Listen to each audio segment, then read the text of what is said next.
Good morning. Today is Sunday, July the 2nd, and I'm Sister Charlene Winston, and I'll be bringing you the lesson this morning. This is the Sunday's lesson that we've led up to throughout the week, and our lesson this morning is Moses and the burning bush, and our lesson is coming from Exodus, the third chapter, the first verse through the 12th. It's our Sunday school book.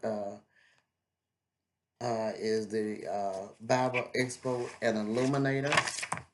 And this is it in case you may be interested in it. And it's from the Union Gospel Press. And it says the Exodus 3 1 through 22, time about 1445 BC, place Horeb. And our golden text, our theme verse for this morning is the cry of the children of Israel is come unto me, and I have also seen the oppression wherewith the Egyptian oppressed them. Come now, therefore, and I will send thee unto Pharaoh, that thou mayest bring forth my people, the children of Israel, out of Egypt. Exodus 3 9 and 10. This is a great introductory verse letting us know that the angel of the Lord spoke with Moses and told him that he would be the one to bring his people out of Egypt. And as I was mentioning earlier this week, he is one of our more prominent uh, leaders that was brought about through the grace of the Lord to bring the Hebrew children out of Egypt.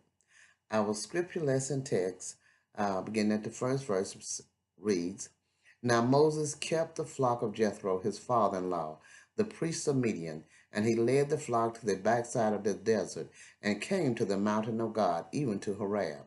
And the angel of the Lord appeared unto him in a flame of fire out of the midst of a bush. And he looked, and behold, the bush burned with fire, and the bush was not consumed.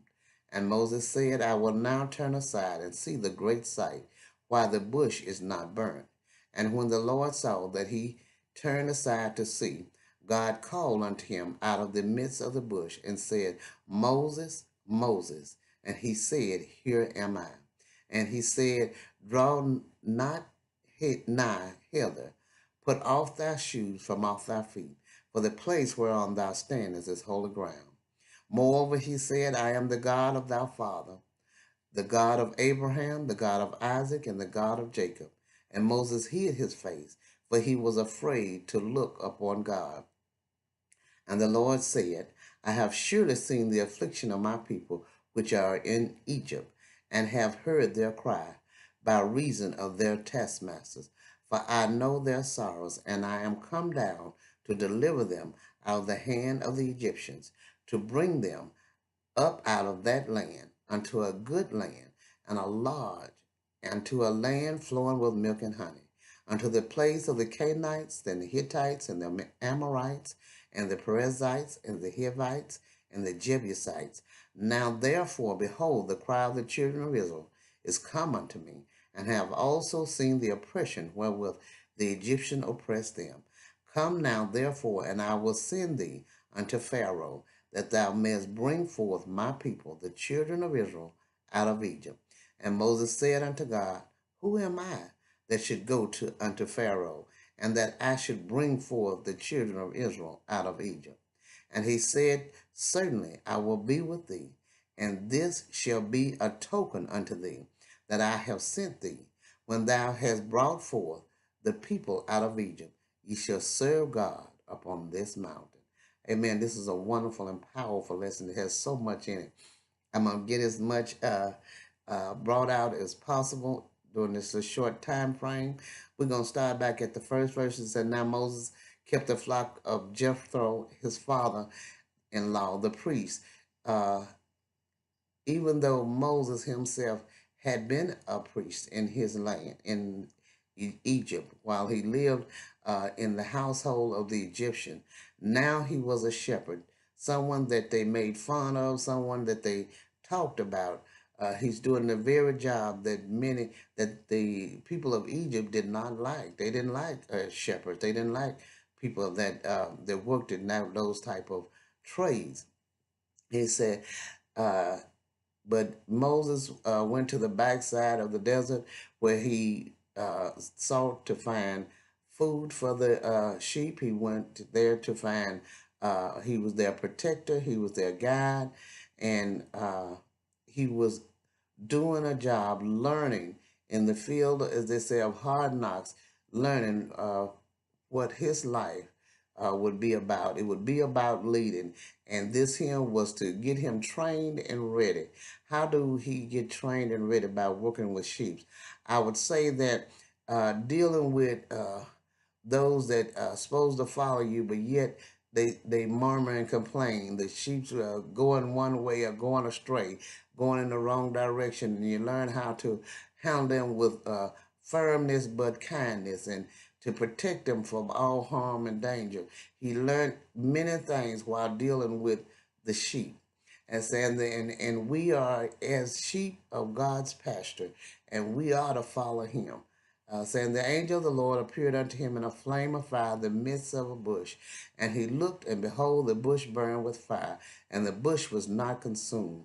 This bush was a special bush that it was in holy ground that would not burn. And it reminds us of that we are not to let the flame of the fire go out for the Lord in our life, in our heart, in our thoughts, and in our action. It also puts us in remind of the text where it speaks about uh, where Paul was off get, fell, came off the ship, and after the ship had tore up and they had come off of land, and he picked up wood to help keep the fire going for the people, because the people was kind to them and brought them warmth and sheltered them. So he was going to help to show his appreciation. And he picked up wood to bring. And as he put the wood on the fire, a viper jumps out to bite him and bites his hand, or catches hold of him. And so we are to learn, as Paul was uh, in the process of uh, keeping the flame going. We are to keep the flame of the Lord burning in our life, in our hearts, by doing the will of the Lord. And Moses said, I will turn aside and see the great sight while the bush is not burned. And when the Lord saw that he turned aside to see, God called unto him out of the midst of the bush. Do we pay attention to what's going on around us? Do we notice the things that is around us? And as Moses did when God called him and said, Moses, Moses, he said, and he said, Here am I. Do we answer, Here am I? As the lad did that was taken to live in the shelter of the priest's home. Uh, and when the Lord called him, his father, his guide told him to say, Here am I, thou callest me. And he did.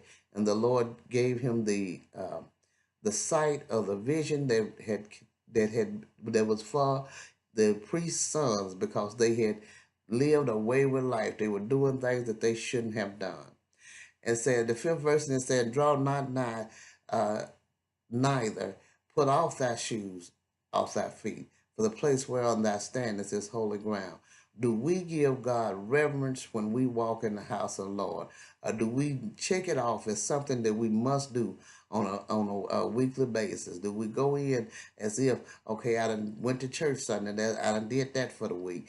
Do we go in praising the Lord, giving him thanks and glory, not because of the things that we're going through, but giving him thanks and glory for the things that he has brought us through already in our life?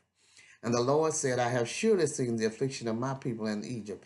The Lord heard their cry, even though it took them until after the king had died to begin to realize what hard taskmasters they had.